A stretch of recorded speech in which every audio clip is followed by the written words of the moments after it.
نحمد اللہ تعالی ونصلی علی رسولہ الاعلی۔ قال اللہ تبارک و تعالی علمک ما لم تکن تعلم،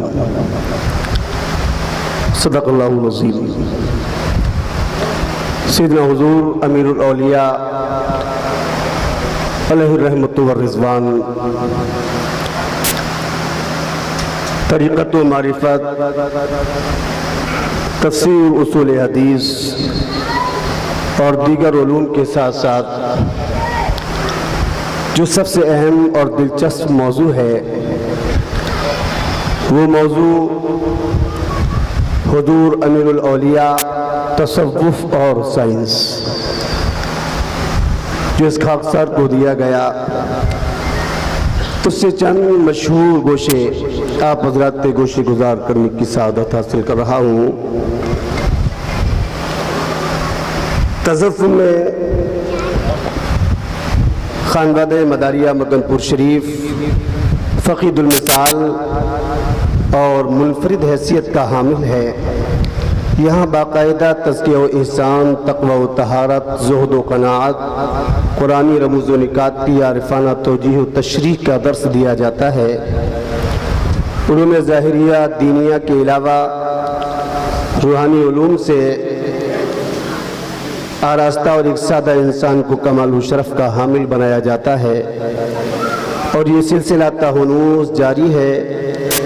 سرزمین مدینۃ الاولیاء مکن پور شریف کے تعارف کے لیے اتنا ہی کافی ہے کہ وہاں امام شریعت و طریقت، شمس الافلاق، فرد الافراد، شہنشاہ اولیاء کبار، سرکاری سرکاراں سیدنا سید بدیع الدین احمد زندہ شاہ مدار العالمین رضی اللہ تعالیٰ عنہ آرام فرما ہے، جہاں علم و معارف کا سرچشمہ، ترک و تجرید کا امام، احسان و تصوف کا مرشد آرام فرما ہو، اس جگہ کو مزید کسی تعارف کی ضرورت نہیں ہے۔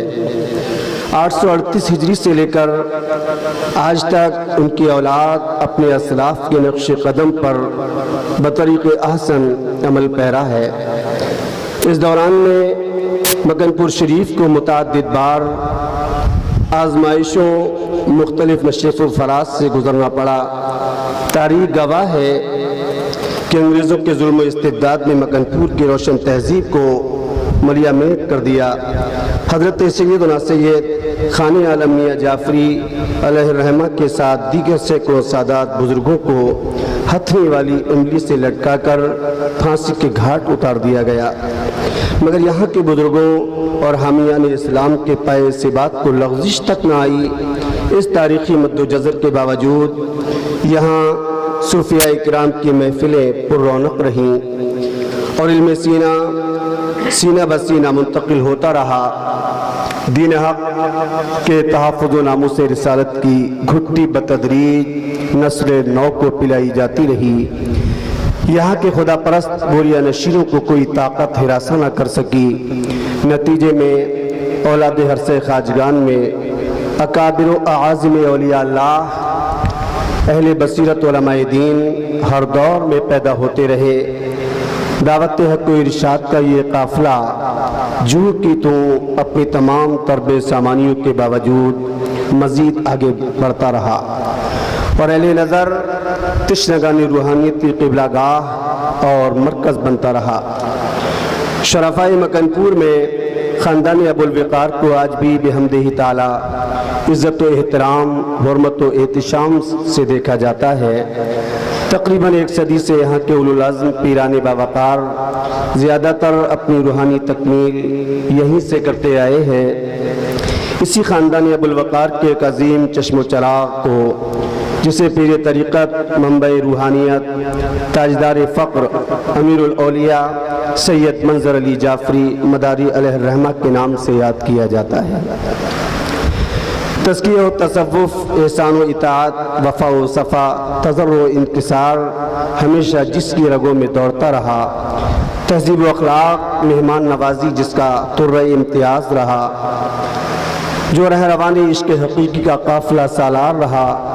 بلند خیالی فکری تنوع جس کا خاص عنصر تھا، جس کا ظاہری علوم مثلاً تفسیر و اصول، فقہ و حدیث، فصاحت و بلاغت، بدیع و بیان، فلسفہ و منطق جیسے علوم کی طرف خاص میلان رہا۔